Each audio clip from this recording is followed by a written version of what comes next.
ജീവിതം എന്നത് ജീവിച്ചു തീർക്കാനുള്ളത് മാത്രമല്ല, മറ്റുള്ളവർക്ക് വേണ്ടി ബലിയർപ്പിക്കാനുള്ളത് കൂടിയാണ് എന്ന് തെളിയിച്ച ഒരു മനുഷ്യനുണ്ട്. അശോക ചക്ര ജേതാവ് para commando major Mohit Sharma. ഭീകരർക്ക് മുന്നിൽ സിംഹത്തെപ്പോലെ ഗർജിച്ച, രാജ്യത്തിനായി ജീവൻ നൽകിയ ആ വീരഗാഥ നമുക്കൊന്ന് കേൾക്കാം.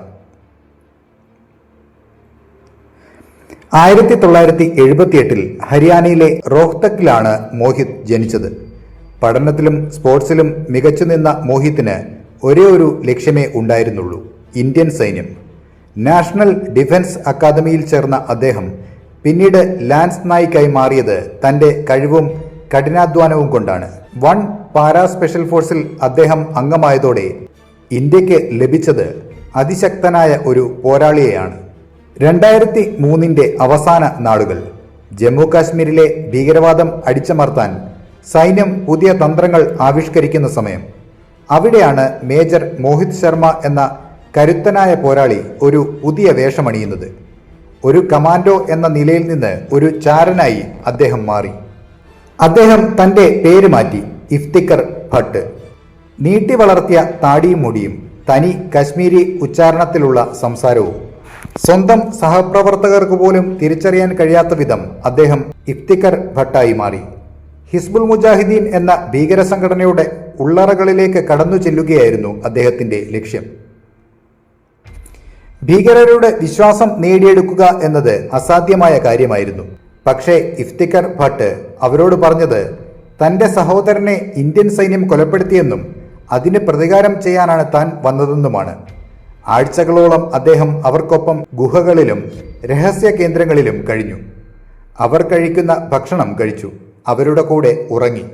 ഒരു നിമിഷം പാളിയാൽ, ഒരു വാക്ക് തെറ്റിയാൽ മരണം ഉറപ്പാണെന്ന് അദ്ദേഹത്തിന് അറിയാമായിരുന്നു. ഒടുവിൽ ആ ദിവസം വന്നു.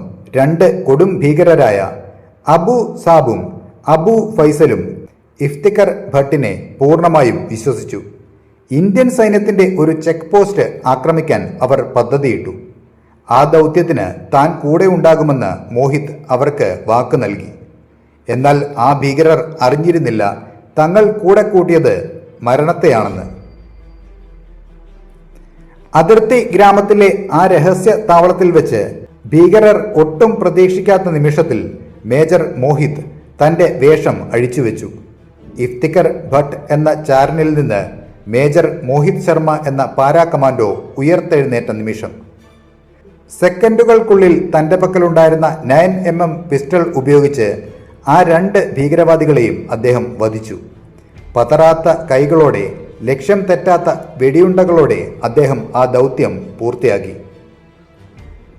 ഒരൊറ്റ വെടിയുണ്ട പോലും പാഴാക്കാതെ, സ്വന്തം സൈന്യത്തിന് യാതൊരു ആപത്തും വരുത്താതെ അദ്ദേഹം ആ ദൗത്യം വിജയിപ്പിച്ചു.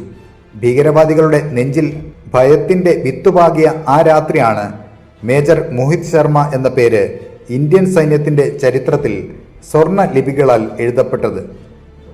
2009 മാർച്ച് 21 കശ്മീരിലെ ഹഫ്രൂദ വനം. ഇന്ത്യയുടെ മണ്ണിലേക്ക് നുഴഞ്ഞു കയറിയ 15ഓളം വരുന്ന ലഷ്കർ ഇ തോയ്ബ ഭീകരവാദികൾ ആ വനത്തിന്റെ ഉള്ളറകളിൽ ഒളിച്ചിരിപ്പുണ്ടായിരുന്നു.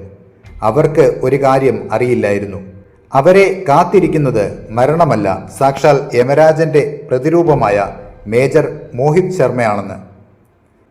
പെട്ടെന്നായിരുന്നു ആ ആക്രമണം. ചുറ്റുമുള്ള പാറക്കൂട്ടങ്ങൾക്കിടയിൽ നിന്ന് ഭീകരവാദികൾ തുരുതുര വെടിയുതിർത്തു.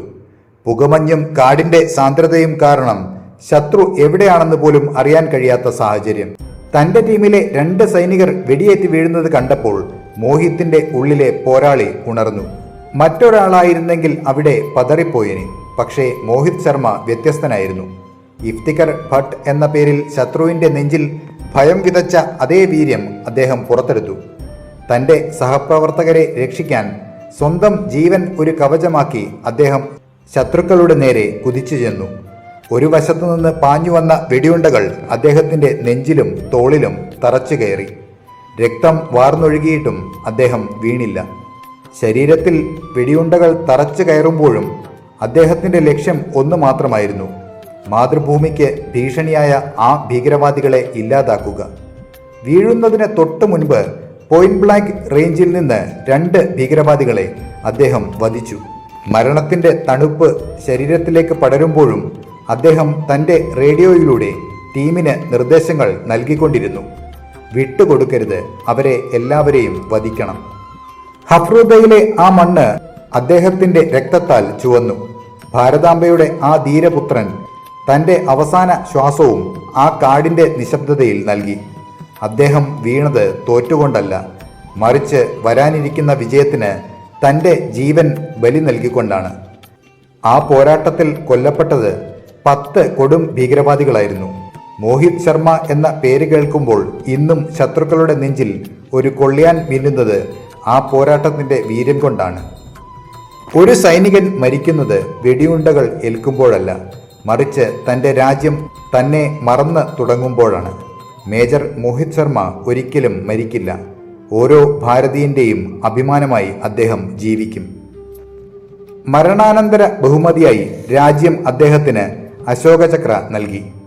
മേജർ മോഹിത് ശർമ്മ നമുക്ക് നൽകുന്ന സന്ദേശം വ്യക്തമാണ്. രാജ്യത്തിനു വേണ്ടി നാം എന്തു ചെയ്യുന്നു എന്നതാണ് പ്രധാനം. നമുക്ക് സമാധാനമായി ഉറങ്ങാൻ അതിർത്തിയിൽ ജീവൻ നൽകിയ ആ വീരപുത്രന് ആദരാഞ്ജലികൾ.